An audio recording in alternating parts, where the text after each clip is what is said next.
Hello, everyone. Welcome to the Berkeley Slam REWATCHES, or also known as now the Rich Oak REWATCHES. Today, we shall be rewatching Semis 1 featuring Tianna Bratcher, and we are here with some wonderful guests from the night to provide you insightful commentary. This is an ESPN-style rewatching where we shall analyze Slam in all of its intricacies.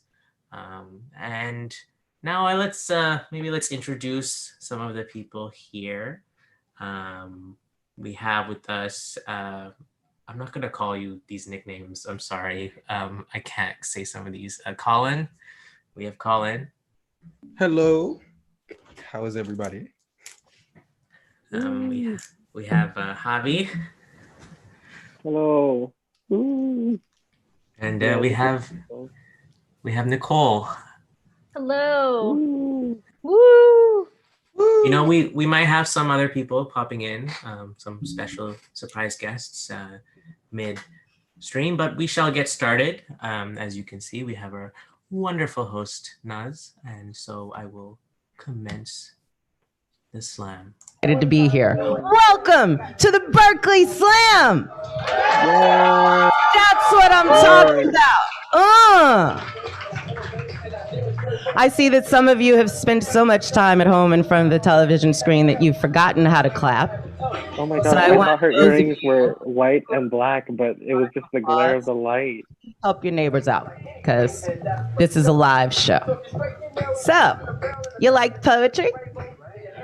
Do you? Do you like poetry? Yeah. All right. Well, that's cool. Later. But my name is Nazila.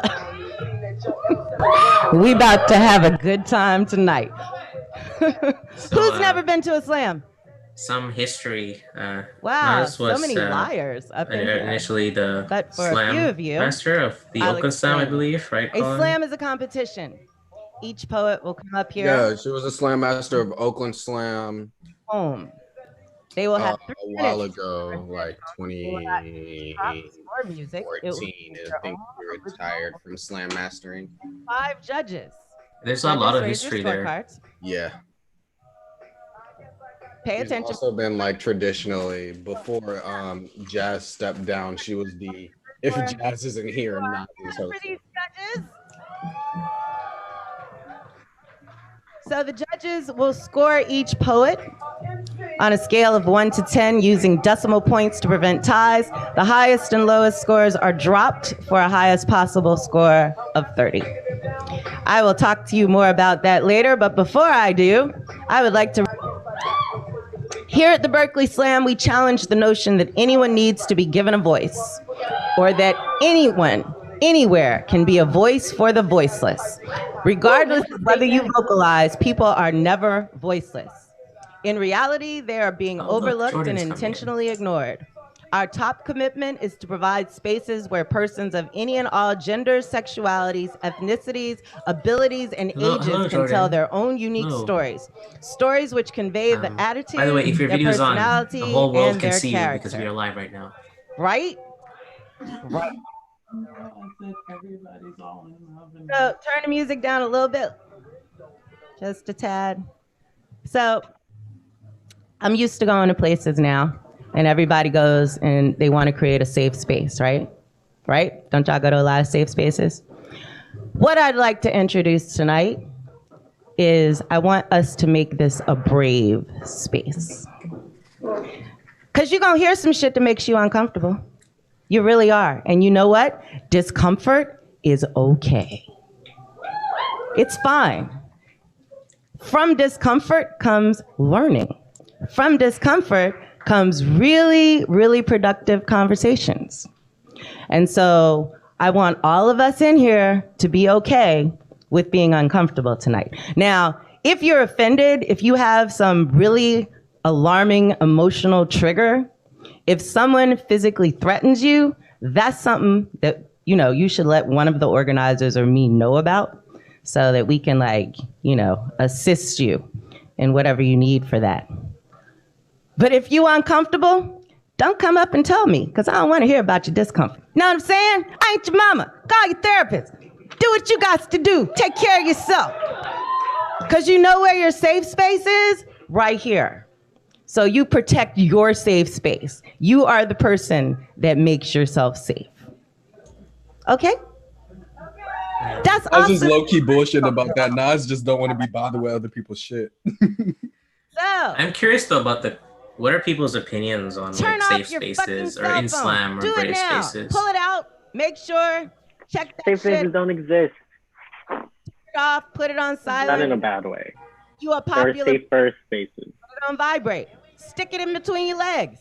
It'll be an I exciting think night. as an organizer, my job is to like make a space as like safe as possible. But again, we're at a public event and anybody can walk in here. So it's up to you to make sure you're also taking care of yourself. Because if I do, I will sit down next to you and have a conversation with you. We'll have a conversation. So, just a little instruction welcome, on what's Jordan, going by the on way. tonight. Judges. Not sure if you can see. I want you to judge on the these screen. poets based on content. If you like to say anything to the world, you can just unmute yourself real quick and say hello, and everyone can hear you. Because they're fucking somebody. I'm sure your opinions, your wonderful opinions, we love to hear as well. Or a poem particularly moved them, and they will try to bully you into giving them the score that they want. Fuck them people. We picked you for a reason. You have the power. I got your back. Audience. I'm sorry, I'm talking to you again. Audience. God, you're so bored. What the fuck is that? Audience. Okay, then. We gonna act like this a fucking George Clinton audience. I want y'all to respond when I fucking talk to y'all. So, it is your job to judge this, to fucking sway the judges. They don't know what they're doing. They just here.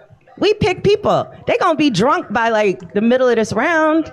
So, it's your job. So, That's here's really some true, practice. though. Do right? judges know what they're doing? You really like a poem and a judge gives it a... What's your... That's the point. I think it's worse when a judge does know what they're doing. Oh yeah, I always want to have a few judges who are like confident, like, yeah, I want to judge. But like most, like if I pick in 5 judges, 3 of them are like, I've never been to a slam before. I don't those know are the what best. they're doing. Those are the best. They have nothing to base it off of, other than whether or not your poetry is actually good. That's your only response.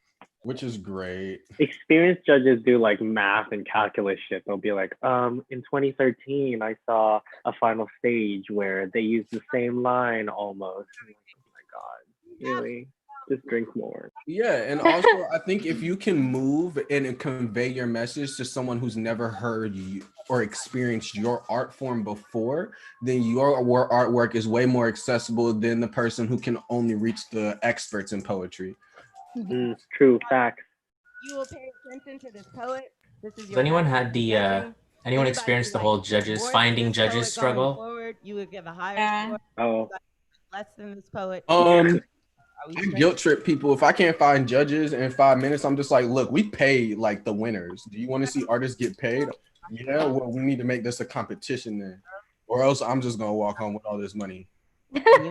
Shit worth And clapping. suddenly people want to judge. It's way easier when you can give them a free drink though. Started out kind of big. Oh, facts. That is 100% true. Big ass warm Berkeley applause to our first poet coming to the stage, sacrificing for you people, Nazila. Oh shit, she's back. Nas couldn't wait to say you people.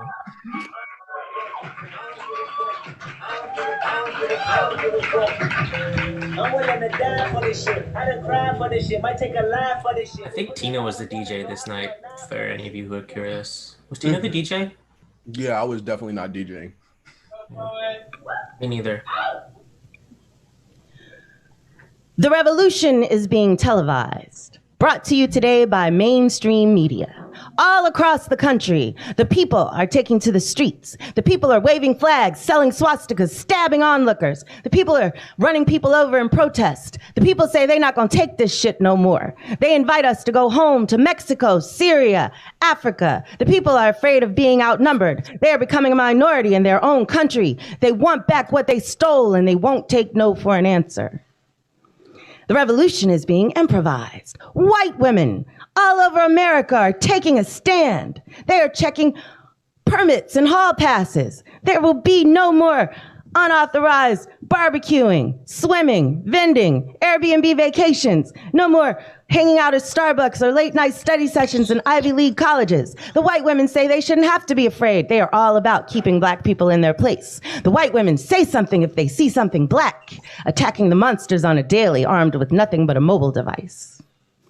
The revolution is being militarized. The threat of the boogeyman is real. Trained, uniformed officers are fearing for their lives. They are shooting to kill, taking down potential criminals at traffic stops as they run from the scene in their own homes. The police are winning the war on crime. They only shoot the ones who didn't matter anyway. They didn't find a gun on him, but it doesn't matter anyway.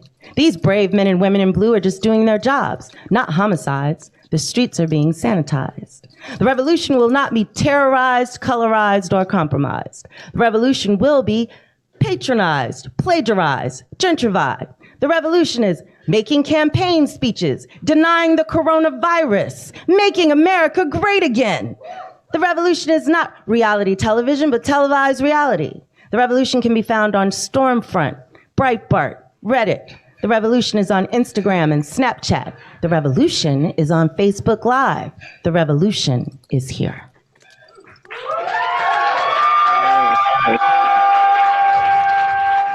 I've heard that so poem weird to think that this so was many before the times, virus. and they always put like new information and new things that are happening in the world into that poem. The first time I heard this poem at a show, I was like, this is phenomenal. This is going to be one of my favorite poems of all time. Still is.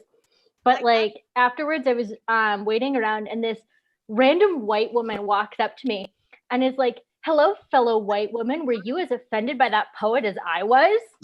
Oh my God. And I just look at her and I'm like, I'm sorry. What do you mean? And she's like, well, and then gets really uncomfortable and then realizes I don't look as white as she thought I did. And is like, and I was like, yeah, exactly. Rethink what you just said. I guess it's You know, wash your hands. we're supposed to gonna learn to stop walking up the poets with some bullshit. When y'all let me beat with somebody else. Got one more score I'm waiting for. There you are, my dear. We have a 7.5. Whack. All right, then. Yeah, get her ready. We have an 8.6, 9, 0, 9. People always forget, though, it is a 10-point scale. Yeah, but some poems just always. I mean, yeah, it is a 10-point scale, but I didn't see any of the. Oh, Jesus Christ.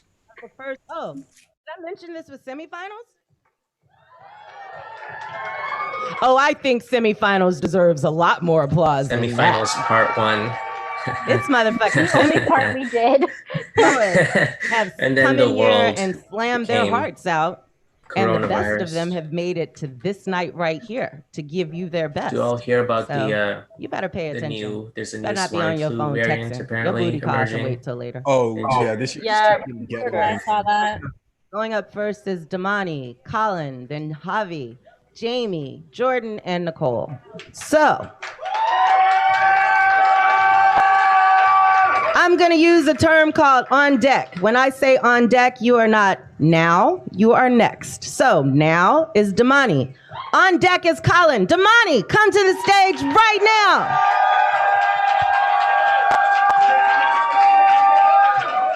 I feel so sorry for Damani because he always pulls either the 1 or 2.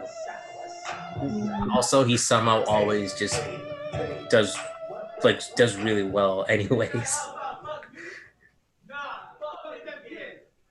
That was back when we was gonna go to Rust Belt.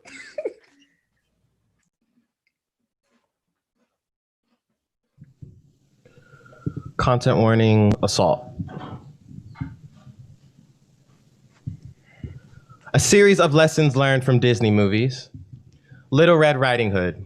Wolf wants to eat a girl. Wolf wants to eat a girl so badly he pretends to be a role model, a family member, a mentor. In this story, the book tells us monsters can be spotted easily. We learn the word predator. Sleeping Beauty. Girl gets drugged. Men try and save girl for a prize. Girl is prize, not a human. In this, we learn you just have to save someone from death to earn their love. We learn the word opportunist.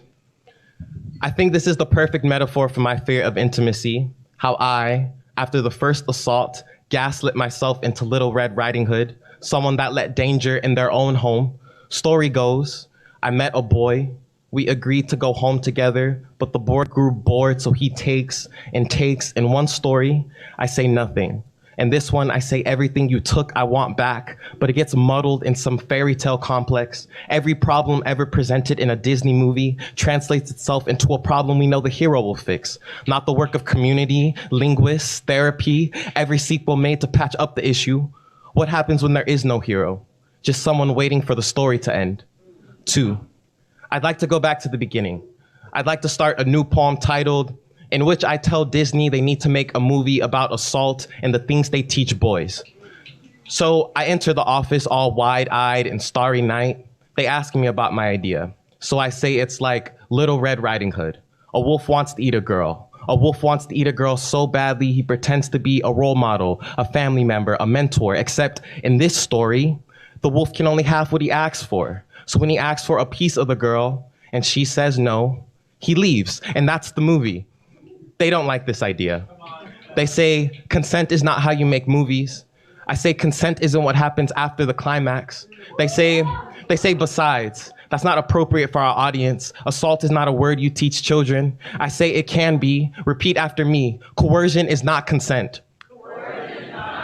Coercion is every language we have not learned to say no in. Mulan was a movie about the invasion of someone's homeland. I'm sure these kids can handle a conversation about boundaries. I want a Disney movie with a soundtrack that I can dance to and cry to naked in the shower, but what I want most, a scene where some character fights for their life and right before the climax pulls out one of their teeth, uses it as a sword to show that mouths can be weapons too.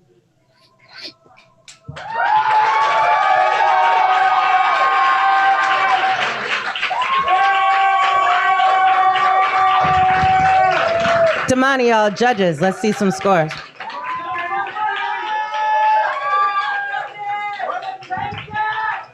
All right, I have 3 scores. 1, 2, 3, 4 scores.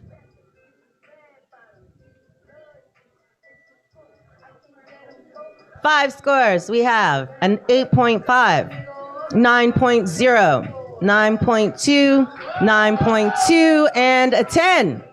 Give it up for Damani.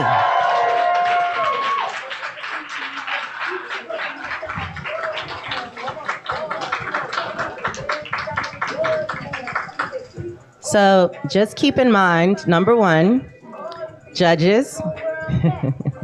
I know it's really tempting to get all excited early in the fucking game and shoot your load off in a couple minutes. But we like a slow, steady, tantric pace up in here with the scores. So, pace yourself. The other thing is... Damani's so lyrical. You'll tend poetry. It's kind of annoying sometimes. Love y'all. Because then you think that he won't be able to top himself, and then boom. Very excited. Excitement and enthusiastic for Colin coming to the stage right now. Damani was one of the only people to memorize all their poems. Oh, true. Yeah, that was wild. He memorized both of them, like and the new poem, the brand new poem. Yeah, that was ghetto. Yeah. Oh, look who it is. I'm gonna step away for a little bit so I don't have to hear the sound of my own voice. Oh, copyright. Let me just lower that. YouTube actually does claim it. That's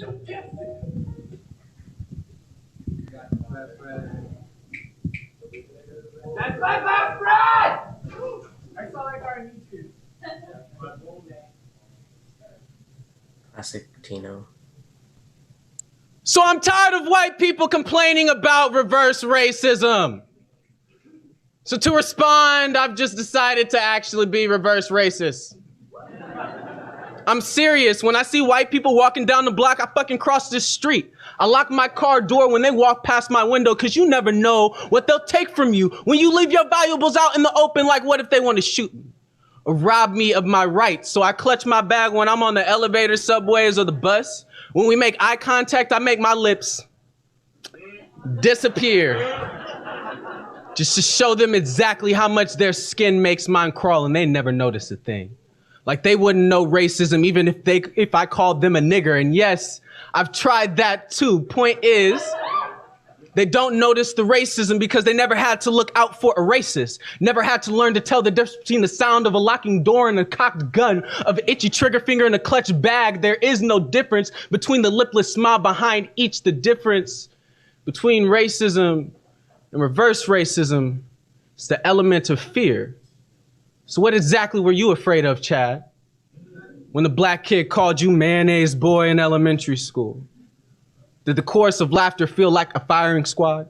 Do you still wake up at night in a cold sweat and neck still hot from the burn of a lucid rope, a nightmare of your body hanging from a tree swaying through the breeze in front of a black crowd chanting mayonnaise boy, mayonnaise boy, mayonnaise boy? If so, get some therapy and thug that shit out like the rest of us, but we both know that this had nothing to do with fear and everything to do with your ego, that you were never afraid of the black boy.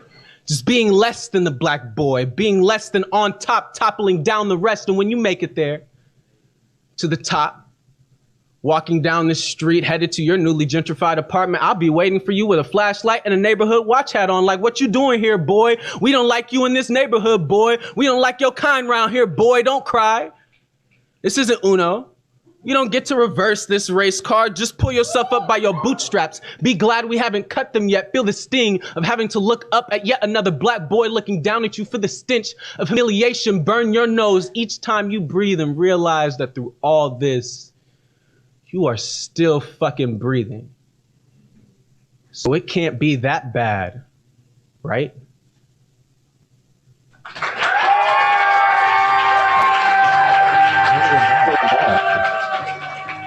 This poem is on Bay Poetry Night, and it has pissed off a lot of trolls.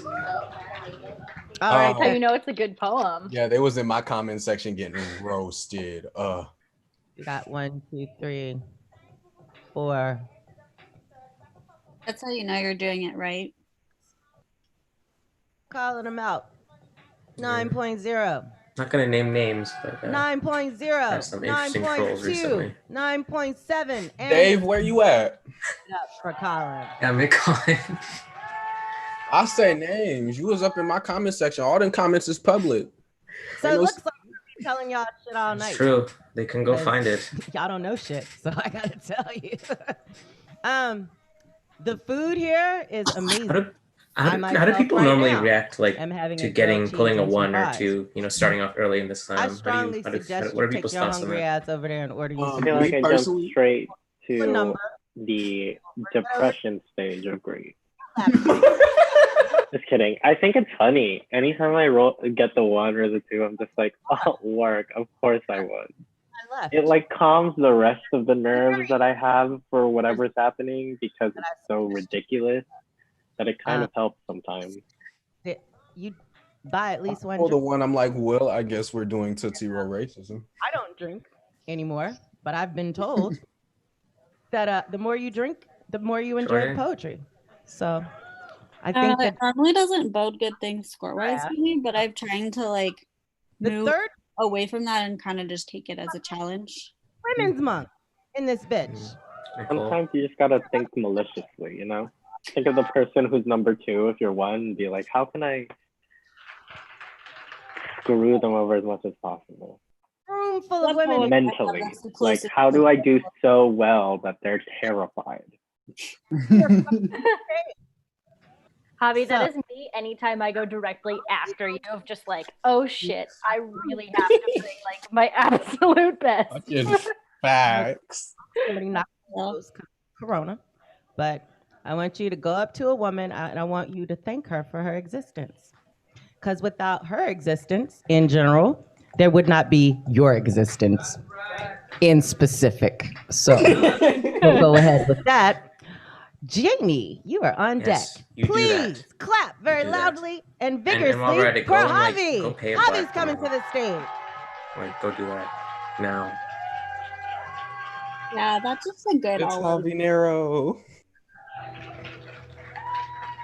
Oh my gosh, my hair was so short.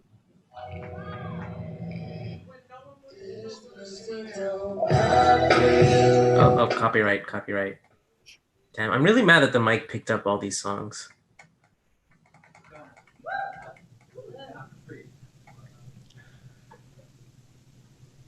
More Americans claim to have seen a ghost in real life than claim to have seen a trans person in real life.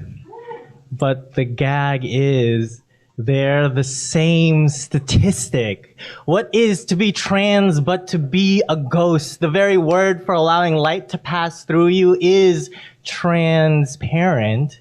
According to the transitive property, if A equals B and B equals C, then A must equal C. So if to be a ghost means to be trapped in the mortal realm, then to be trans means to be trapped in a mortal body, a perpetual means of catch and release. My shadow, the most palpable thing about me, just another way to let the light pass through. A transducer is a device that is actuated by power from one system and supplies power, usually in a different form, to a second system. So I take my gender and I funnel it through my sexuality. I get called boyfriend and wonder why it sounds so wrong. I consider it an act of self-hatred, a crime against my queerness instead of a lack of self-actualization. Actuated power is power in motion. So if I take power from one system, let's say brownness, and supply power to a second system, let's say queerness, then the actuated power is in a new form. This must be where trans comes in. Transness is just power in motion. Gender is just a device that transduces a part of me so that the light doesn't pass through this time. I take the blueprints and transcribe them to every Ouija board so that everyone who didn't make it here can come back. New form and living, and the first thing we do is fill the night sky litty with candlelight. A universal seance. That way we can hold each other. Living things responsible for the movement of ghosts. A poltergeist in reverse. I hold my gender and apologize for ever trying to name it.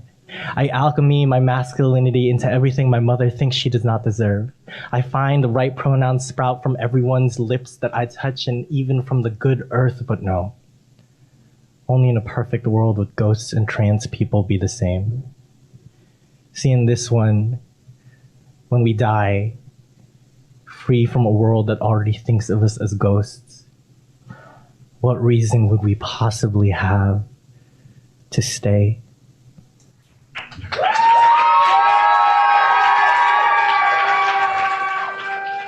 I think I've heard like 3 different versions of this poem. Javi, is that true? Let's see some scores. There's a bunch. I like these judges. You're impressing me with your consistency, judges. We have a low score of an 8.0. We have, they don't give a shit about y'all. We have an 8.8. I feel like fire poems, Javi, and like my jaw is like dropping, 5 and 10. Give it up for Javi. What's that? Oh, you got it? All right. Sorry. I go through a little quickly. So we have more poetry. Jordan, you are on deck.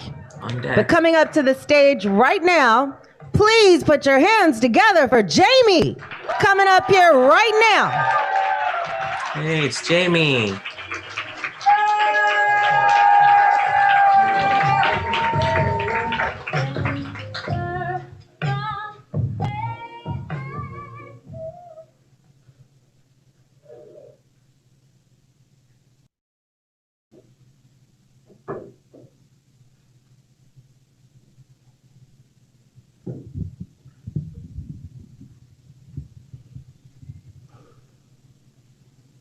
During my sophomore year in college, after English 1002, this overprivileged girl from Danville dared to stretch her paper-thin lips and turn my city into nothing more than a black bird on its deathbed. She said, I totally never stop in Richmond. I just drive past on my way to school. And because it's too dangerous.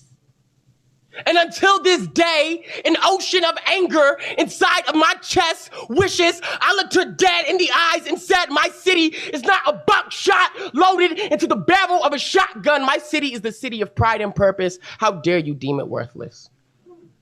Richmond It's not the black bird on his deathbed about to croak. Rather, I call it the black smoke, dancing on top of the bonfire as if there's no tomorrow. Yes, my city knows sorrow. It has mastered the art of holding death and progress in the same damn breath. It heard the thunderclap of bullets raining on Cutting Boulevard, rinsed the blood off of his fingertips and didn't even have a moment to mourn, because in the morning it had to become the sun, pulling apart the sky like blinds to reveal a brand new day. Richmond is a place of praise. It's the loudest hallelujah that should leap from your lips. It's the alarm clock buzzing in your brain, letting you know it's time to wake up. It's time to wake up. You say it. Louder. Louder. Because my city is made up of melanin and stardust and blood and bones. So I call it home to the future's biggest protest, because Richmond looks a lot like a revolutionary at rest. It is a pulsing heart, the size of a black power fist, doused in the flames of being forgotten. My city knows how to be forgotten, knows how to tuck itself inside itself. But ain't that all the hood is anyway? Two sides of the same coin, two sets in the same city, two gangs gunning at each other like there isn't a common enemy, like there isn't a multitude of institutions constructed to carry black and brown bodies into cages and coffins. So when I walk into these public schools, overly eager to teach my classes, I refuse to see a violent crime rate 138% higher than the national average. I choose to see a body of black and brown students with pebbles of hope thrown so far down their well-shaped hearts that it's hard to walk on the asphalt without hear it calling your name. And until this day, I wish I told that girl from Danville that Richmond is the moon, constantly going through cycles of its own rebirth. Better yet, it's a phoenix rising from its own ashes, ready to reclaim itself, ready to rename itself as something that never has to die on the tongue of those who refuses to see its infinite beauty.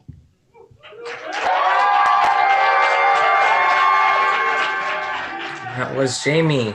Jamie, the Bay Area legend. Jamie, all judges. That poem is also available on Bay Poets Unite. You can go check it out there. I have 4 scores. I have a low score of an 8.9. I have a 9.5. I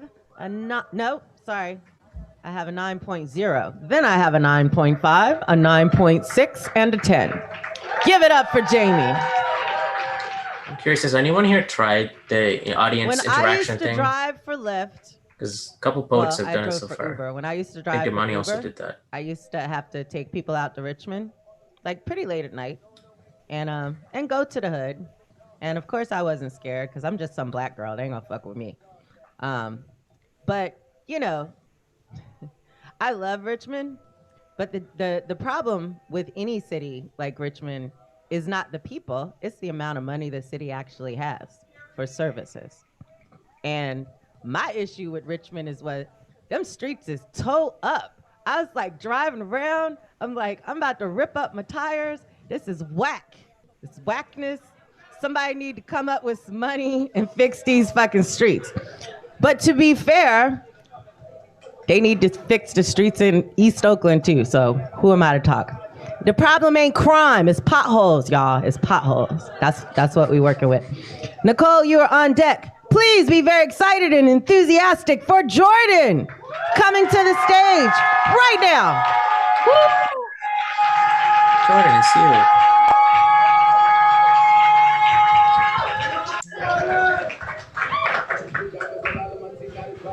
I've tried the audience thing before, but definitely like very awkwardly failed at it.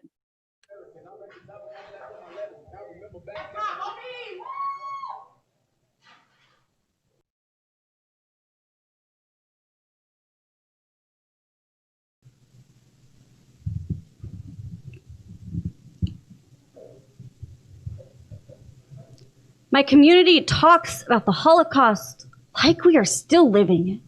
Like the scars of barbed wire fences and gas chambers are all we are. Only my grandmother's line survived the pogroms, the cattle trains, yet they clear my Jewishness from the table like it never existed. I was 6, and the boy I loved like a brother pinned me to the bathroom door. I wanted to know the temple still welcomed me. Carved into an open wound, he made my body a living wailing wall. Only I wasn't allowed to mourn myself.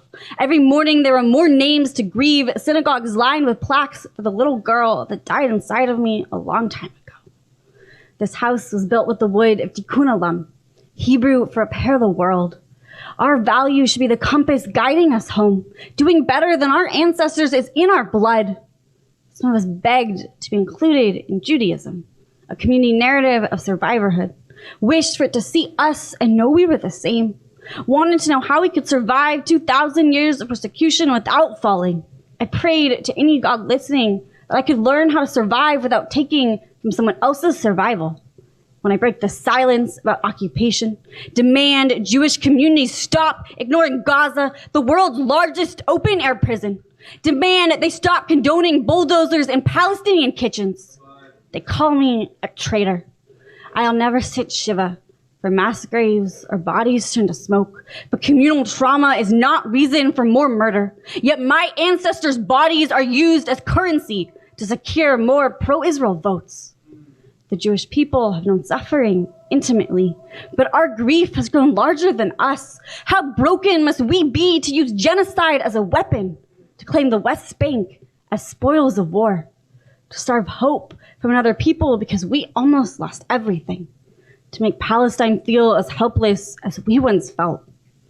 We can honor our dead without creating more.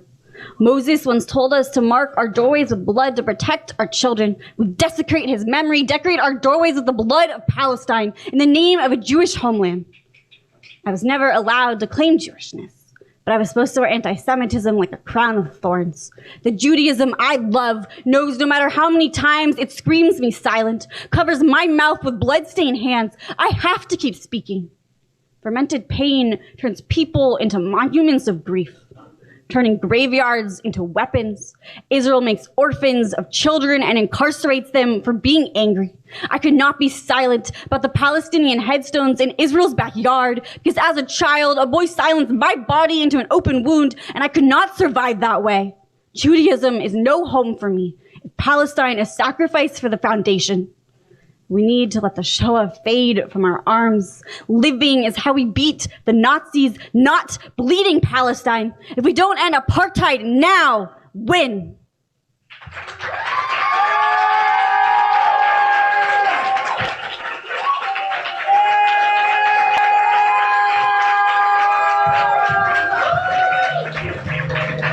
Jordan, y'all. Scores, please. 1, 2, 3, 4. 1, 2, 3, 4. 1, 2, 3, 4. 5. There it is. Scores, please.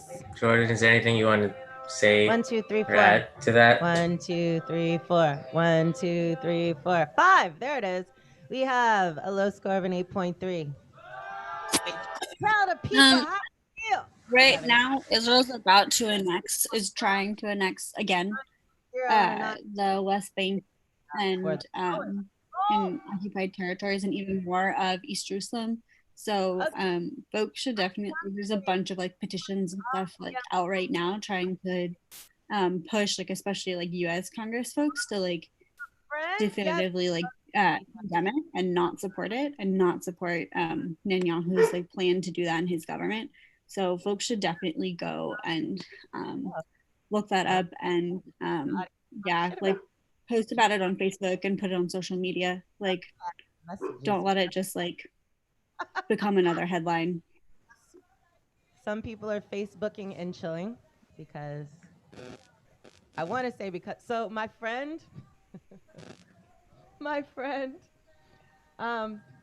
introduced this idea because people. So the greatest excuse not to go nowhere is either your husband or boyfriend, like your spouse, your partner, or your kid. You know the deal. Oh, you're going to come out and see me at the so-and-so? I got kids. I mean, I hope you have a good time. I got kids, you know what I mean? Or the excuse I used to use when I was married. Oh, you going to come to the thing? He's tired. We're not going to be able to make it. Now we have the coronavirus.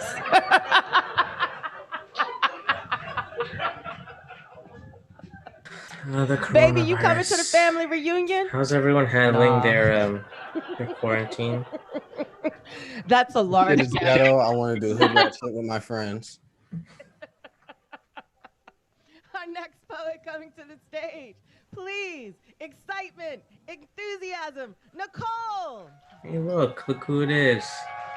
Oh my God, that's me. If you ain't a Christian, I'ma stab you in the face. If it ain't about Jesus, I'm Copyright. Please don't sue us.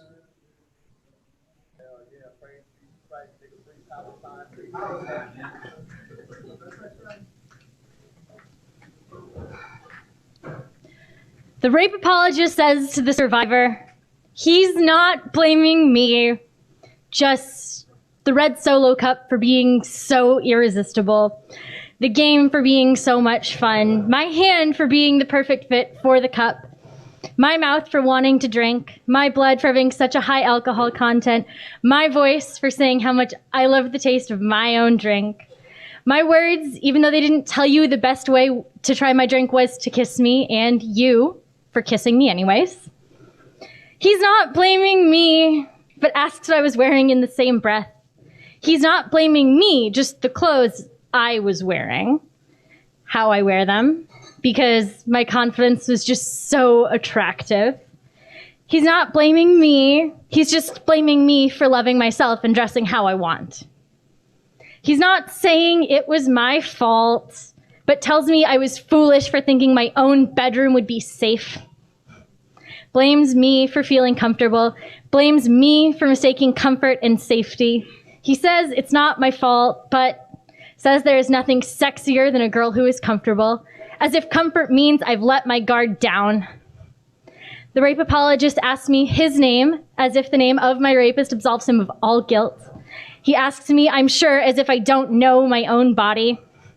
I tell him my body knows what it feels like to not belong to itself. My body knows better than him. My body knows better than him despite his attempt to make me believe something else.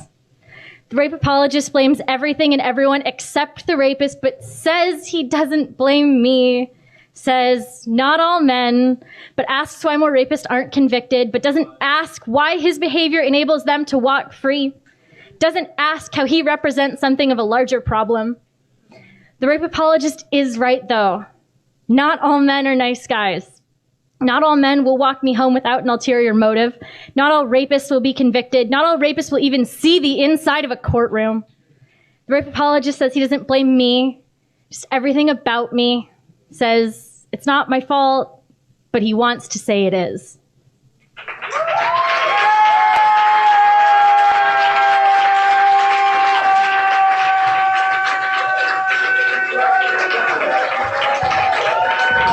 Nicole, y'all. I'd like to see some scores, please. Please, if you don't mind right now. Awesome. We have a low of an 8.9. Yes, all men. We have a 9.0, 9.0, Yes, all 9.5, and a 9.6. Give it up. So,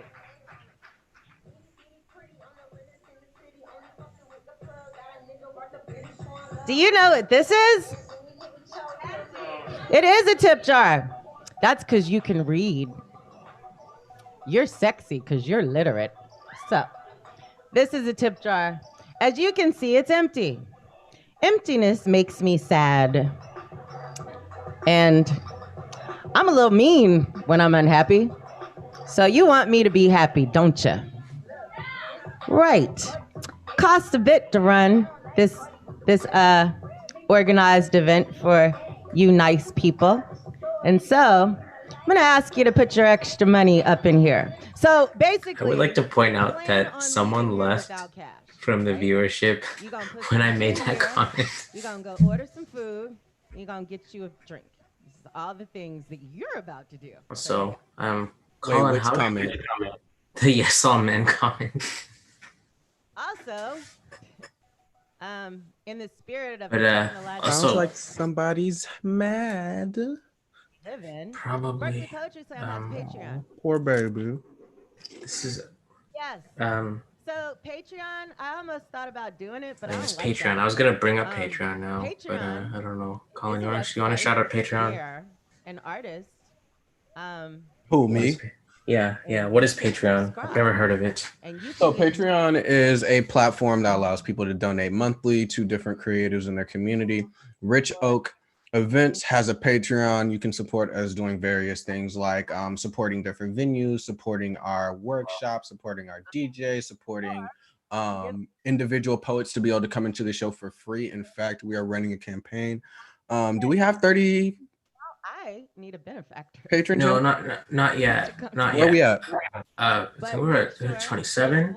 We are at 27 patrons. When we get up to 30 patrons, we can let all our poets and performers into our events for free. So that means we need 3 more patrons. Let's make that happen tonight. You can go to patreon.com/richoakevents and you can donate anywhere from $2 a month all the way up to $100 a month. But if you want to see more events like this happen online and as well as when we're able to hold events live, then definitely become a patron. Wow. And aren't these donations tax deductible? Yes, they are tax deductible. We are fiscally sponsored by 501c3, but that's not why you're donating. You're donating from the bottom of your heart. I also like to steal from the government, and that's the best way, is to donate to nonprofits like this. Oh yeah, definitely. You're donating from the bottoms of your heart and the bottom of your pocket. Get all the way up in there. And it's hard, as like a poet starting out as an artist, to like pay to play like that. We shouldn't be doing pay to play. We should end that. So, but you should help us. Black people in Anchorage. It takes what? Takes community support.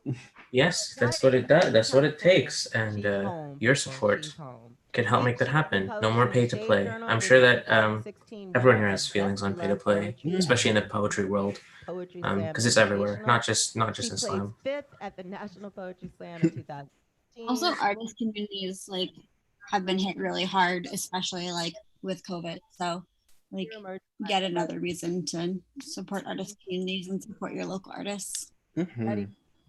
Of opening a creative arts youth. Is there anything else people want to shout out that we can be way to support artists right now? Like any other ways? Or orgs? What are some amazing workshops y'all host that writers can attend for free during this quarantine? Oh, our next one is Saturday. Visit at Rich Oak Alchemy for more information.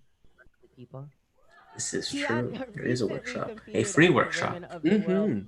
I'm not gonna pay you. I'm not gonna charge you to sit in your living room and write a poem. That's ghetto. But you can definitely give us money for that by going to Patreon and sponsoring a workshop, so that the workshops. Want to donate? Yeah, donate. Yes, we have 2 people who pledge $30 a month to sponsor our workshops. Nikia Williams and Jessica Kosik. So we are eternally grateful to our generous patrons like them who make free workshops happen and who make free for poets to perform happen. Free is the price that art should be. Mm-hmm. Artists should be paid though. So we need to solve that contradiction. And look at that, it's our feature. It's Tianna. Wow.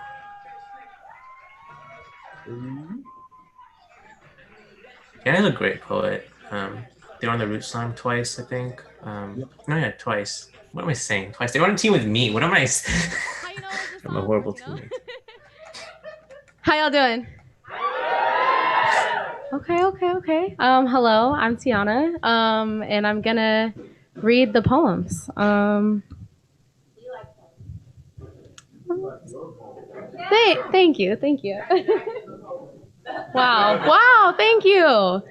I found this in I think a friend was giving away a bag of clothes, and I found this in there. So thank you. It was a great find.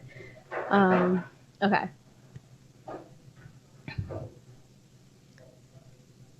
This be the rebellion of my hips. I know you want me clothed, turtlenecked and wholesome. You want me unaware of what power this body brings, but I already know what kind of twerk it takes to conjure up a man's wallet.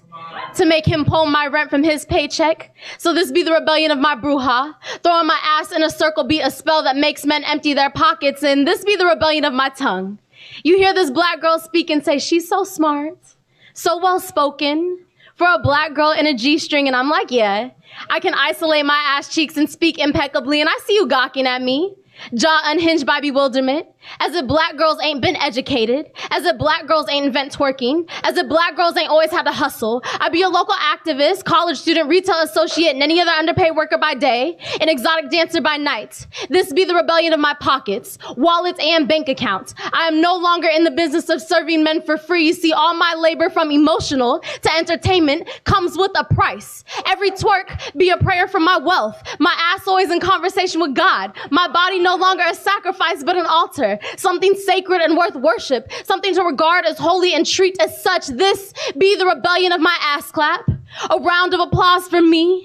Every time I shake my ass on my own will, a chain breaks. Men pay to watch me liberate myself, watch me reclaim my body in its entirety. And I know this is what freedom feels like, because the only hands touching me are mine, and envy is dancing the eyes of every man watching. And I admire this body that everyone else has tried to claim and mold into something more respectable, something more hidden and modest. Here I possess all mobility of this body. Here my body swallows submission and docility, swallows misogyny and compliance with a double shot of whiskey. Here my rebellion is a shameless act, and I let it come out and play, celebrate in its naked joy underneath all the rain in my stage, while I'm covered in nothing but sweat and money, while popping my pussy in a headstand.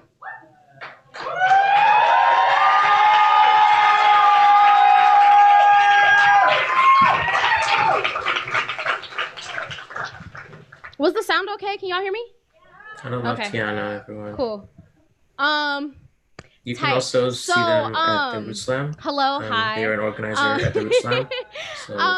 The only disclaimer I'm gonna give y'all is I think tomorrow they're doing their Rooted at Home. To know me is to know that I only exist in like 2 moods. And they're raising donations for Black Lives Farms. Sad so and like somber, or like we're just shaking ass, and that's just like there's no middle ground. And so that's what my set is gonna be. So we're opening with shaking ass, and we're gonna be sad for a little bit, and then we're gonna shake some more ass. Is that cool?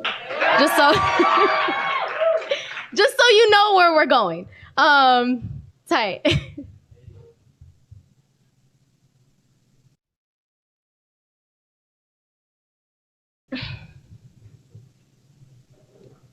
I'm ready to talk about my death now. May this be the one demand about my body that is actually honored. Burn my bones into ashes. Bury them in a saturated pile of dirt. Plant a tree inside of me, an unclimbable tree. My branches out of reach to any man. I want to grow into a forest of redwoods this time. Thinking of a long life is a luxury I do not have. It cost me $222.37 to have swelling in my frontal lobe, in the back of my head, to have a mouthful of cuts and pleas, to be mangled into unconsciousness. The man, twice my size, in height and in width, threw rocks at me and my sisters after we told him we weren't interested. And when we confronted him, he tried to smash my face into concrete, watched my head make contact with cement, then kicked my motionless body again. You see, it is not a matter of if I will die, but when. And I'll never know why he didn't kill me that night. But when I came back to semi-consciousness, I wasn't thankful to be alive. I asked to be taken from this defective shell of a body, this illusion of protection. I asked for a separate heaven, for me and all the women who walk with their headphones in but music off.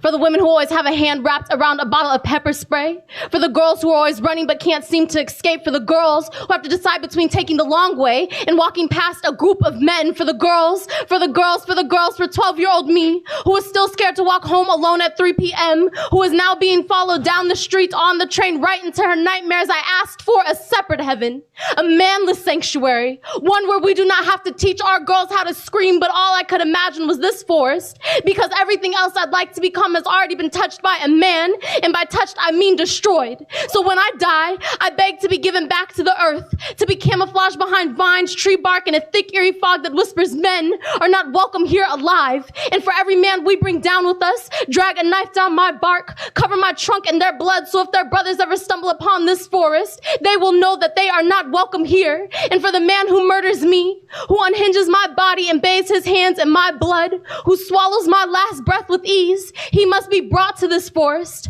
buried alive inside a wooden coffin next to my roots, so he will know what it'll feel like to be trapped inside the very thing that will kill him.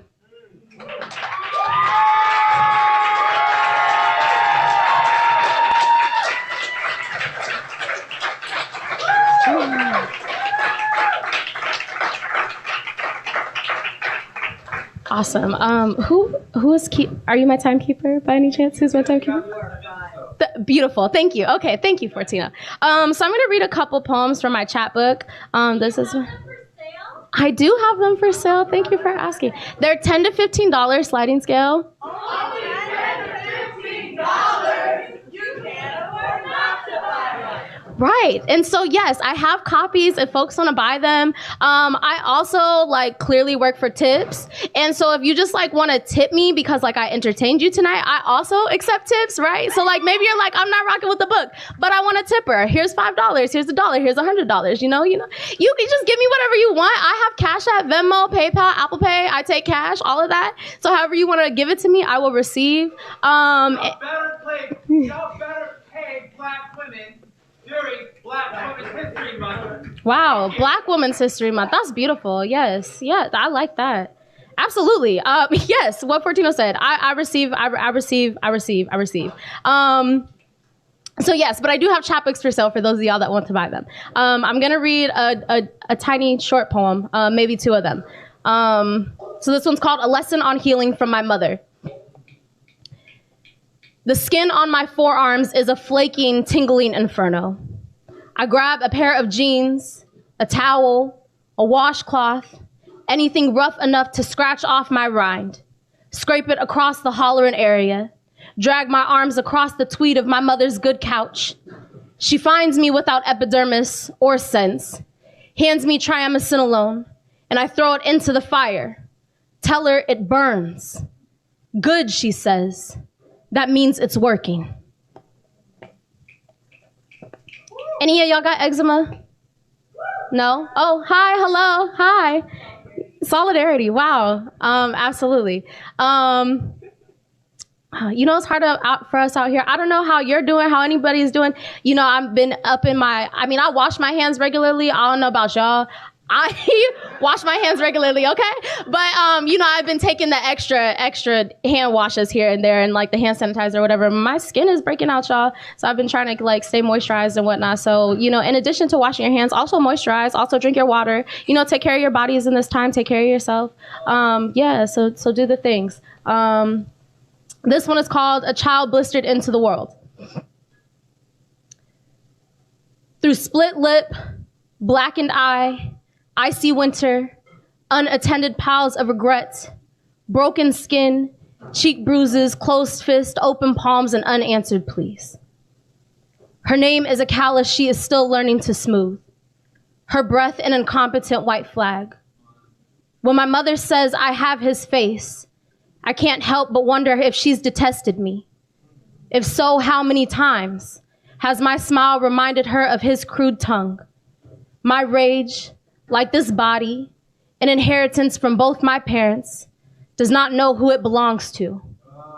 On nights when I long to know him beyond the retellings, and the freckles on my nose, I imagine her with interlaced fingers, pressed palms, begging for blood, remorseful for getting me instead.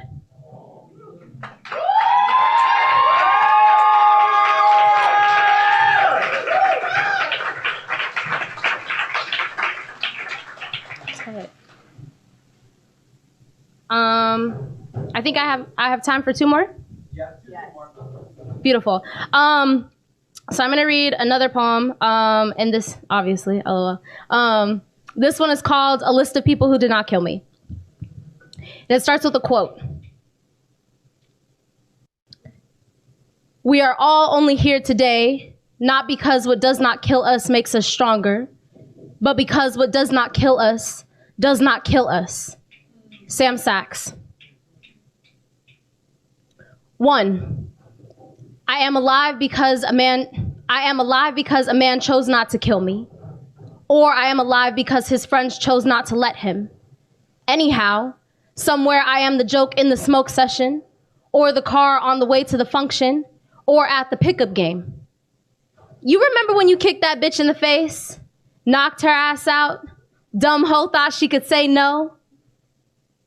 Their laughs unlatched coffins. My unconscious body summoned by their banter rolls out again underneath their feet. 2.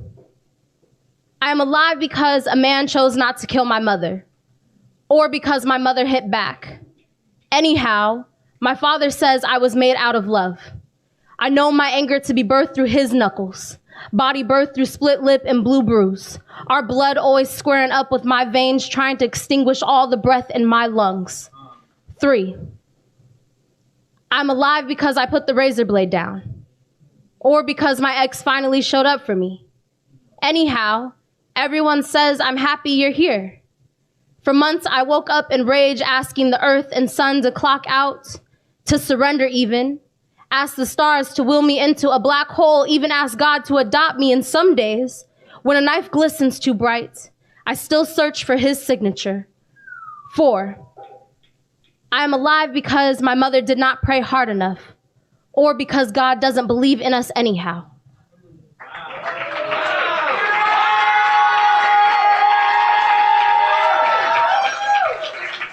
Wow. All right, cool. We made it. I'm gonna do one more. You know, what is time? What is time? Can y'all give it up for the? What was that? It's a colonial construction. Wow, it is. Yes, it is a colonial instruction, like all of these things. Absolutely. But I also want the slam to go on. And can y'all give it up for everybody competing tonight in the slam? Yes. Can y'all give it up for Berkeley Poetry Slam? Can y'all give it up for Berkeley Poetry Slam?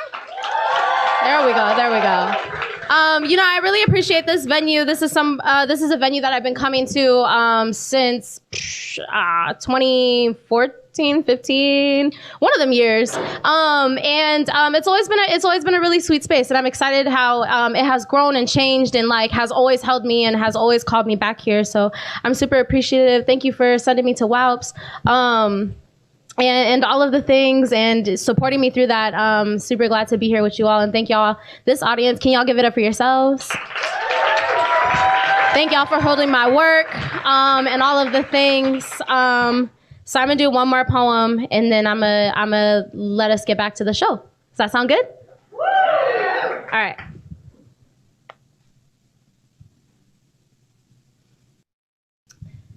The title of this poem is Drake Ass Niggas. Unless you're not black, then the title of this poem is Run Me My Money.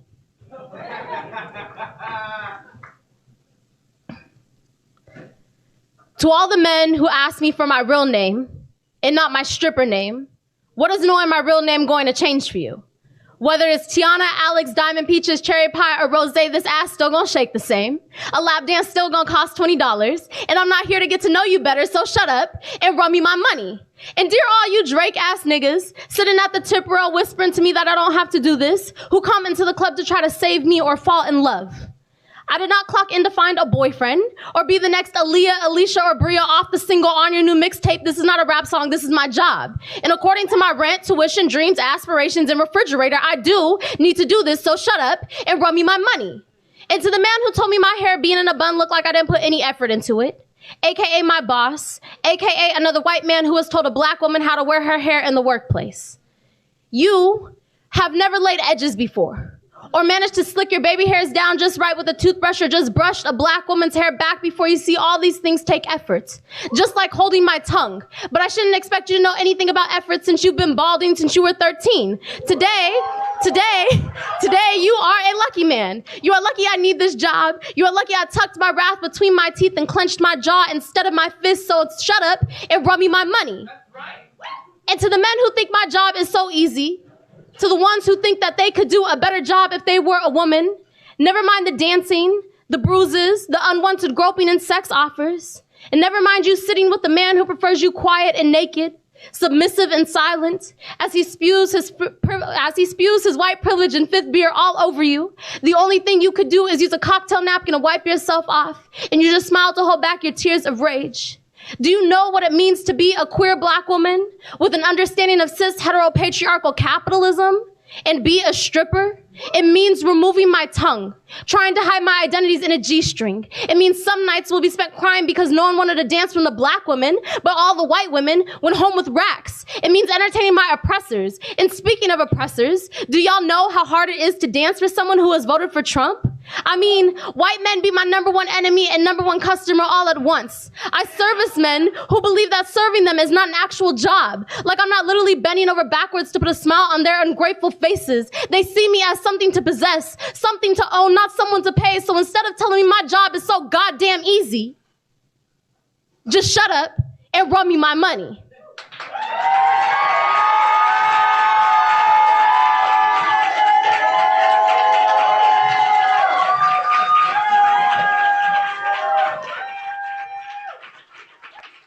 Of rubbing people money, where can we support everyone here? I believe on this, that you have reached the appropriate amount of enthusiasm in this pitch. That's awesome.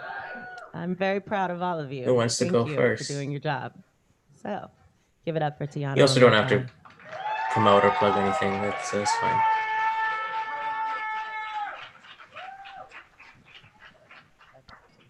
So here's folks also post their links on the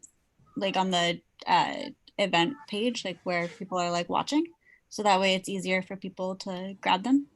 Here's what's going to happen now. Yes, you can post links on the stream on Facebook so that the viewers can see. But also, in case anybody wasn't already about to, you should definitely go buy Tianna's book.